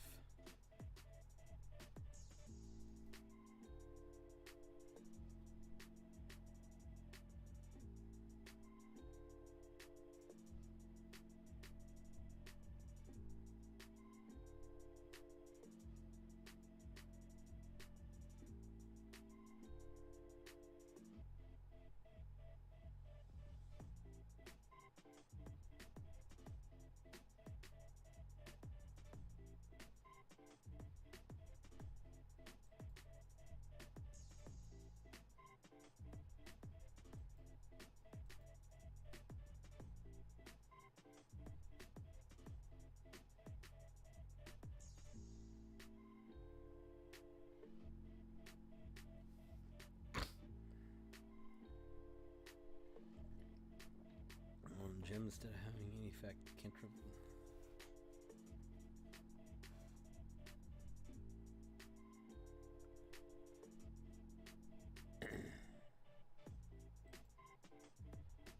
Okay. Going through just to see if there's anything else that Stone of Ill Luck, that sounds cursed.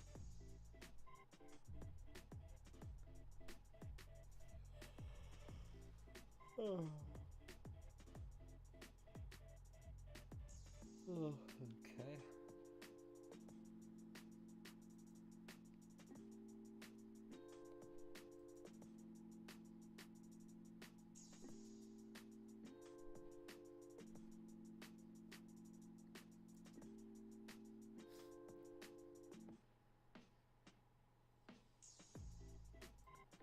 Nope. Wand of Web.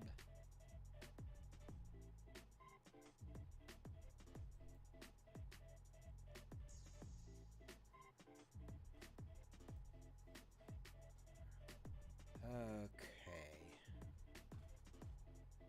What's Withered Bloom Primer do? Druid or Wizard. Nature and... Yeah, that's the one I want. The Witherbloom Primer. They're going to find one. Even though technically it is from the it has to have come back from the future somehow. I'll probably rename it. And yeah, but the point of that item, the reason I put that item is it does 2 things. So one of the partial spellcasters can get this. It has 3 charges.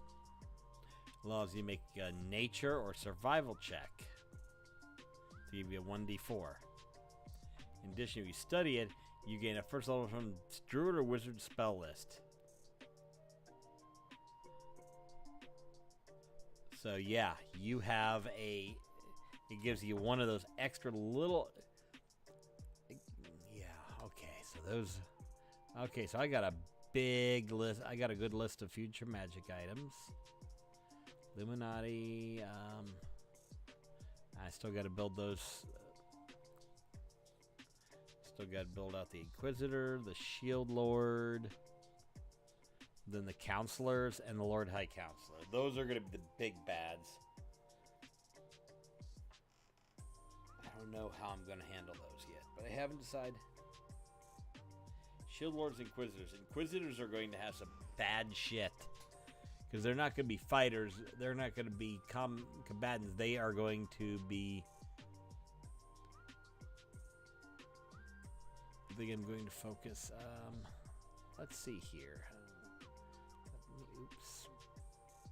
Let me think for a second.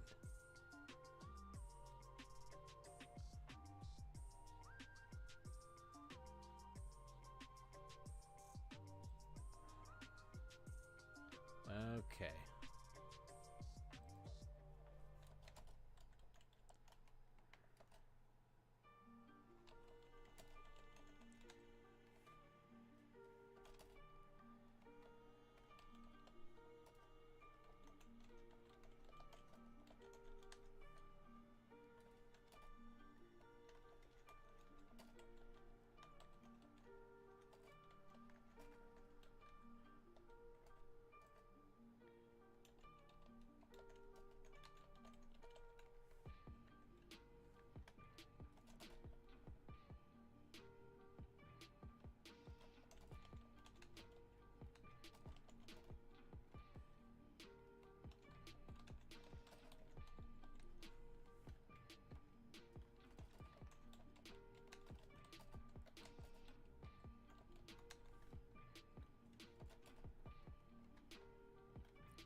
It's an enchantment. Okay. I'm just missed looking through. Zone of Truth. Okay.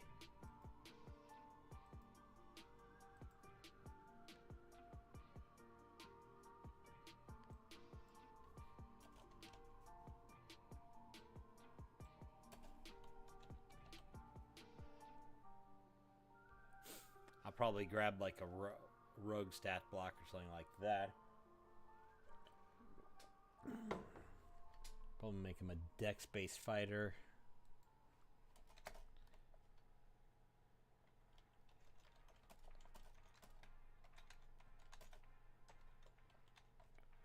Oh, that's what I was going to do. Hold on. That's the sources. Oh, no. Game. Equipment armor.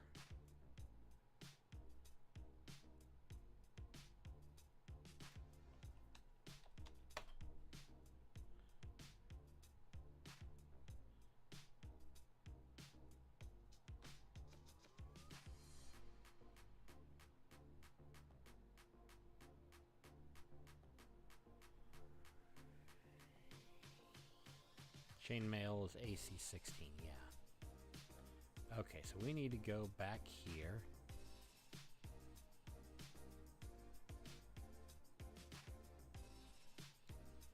Chain shirt 15.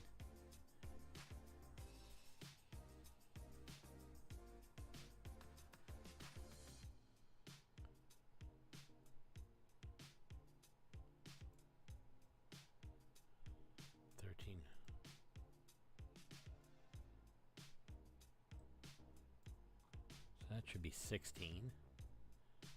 Padded. With Dex is 12, 13, 14, yeah.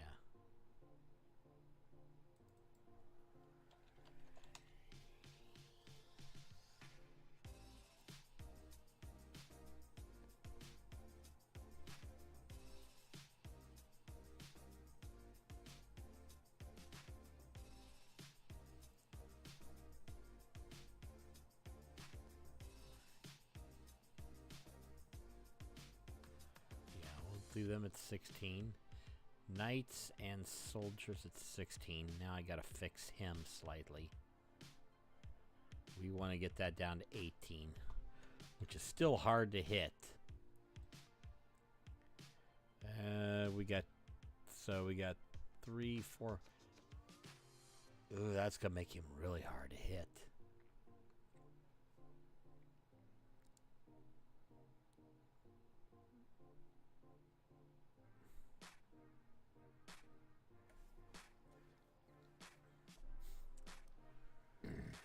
We are going to go with chainmail, which is AC 16.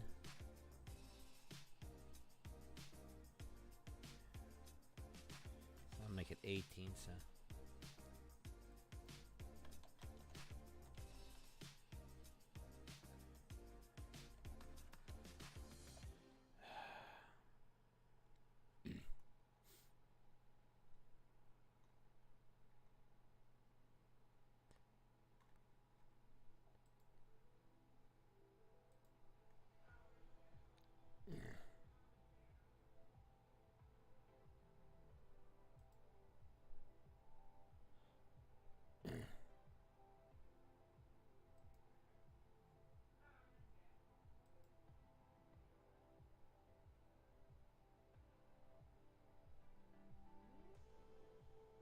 Okay, got that. Yep, that's what I'm going to do. Okay, so that... Chain shirt. 1340, yeah, okay.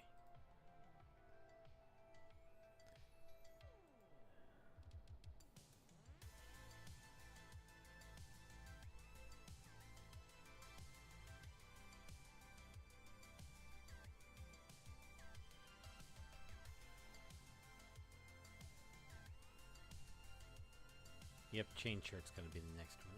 Okay. Just looking over these stat blocks, make sure.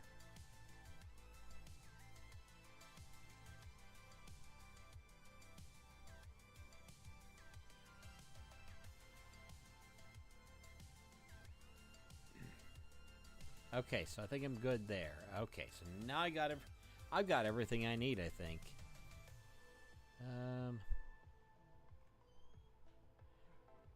Yeah. We need to print this,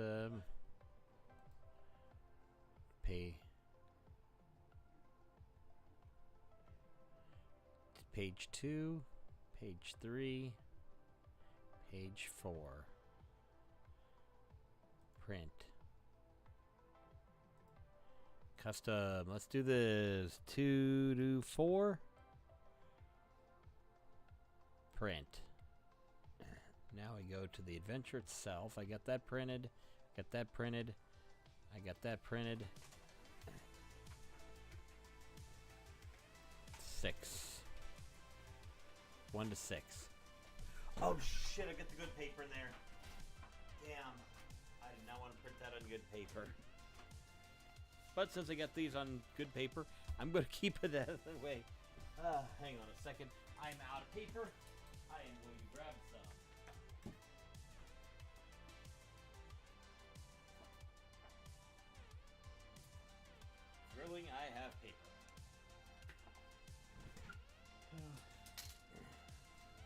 Yeah. So I don't know what I'm going to do tomorrow. Okay, so let's load that in. Close that out. Okay.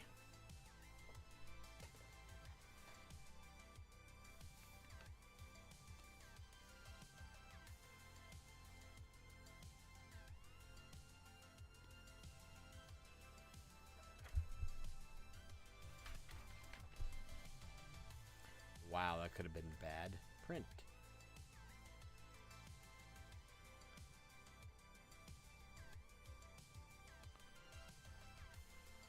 Oh, actually, hold on. Let's just print them all.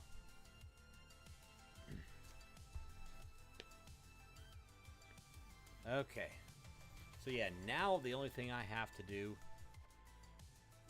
Oh, print.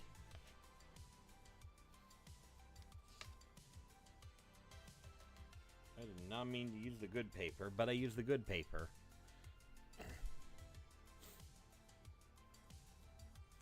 Idea is to create some really rough looking paper. Okay, what is my printer doing?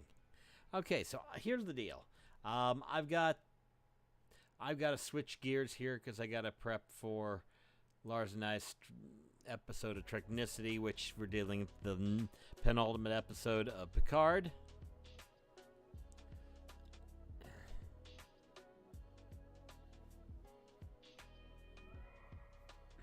Then we are rolling with that. Okay, so I'm going to move that over there. So I think we're done for tonight. Tomorrow, I think I'm just going to do some cleanup. But otherwise, I've got all my work in my office to get this adventure and game prepped. I've got a lot of the early work done. So it'll be easier for me to paste and throw things together quickly from here on out because I'll start building bits and pieces of adventures. Oh yeah, page 6 was a map. Page 7 is that. And there goes the document. Okay. So I think we are going to leave it there. Because that's printing. There we go. Life is good. Beer is better.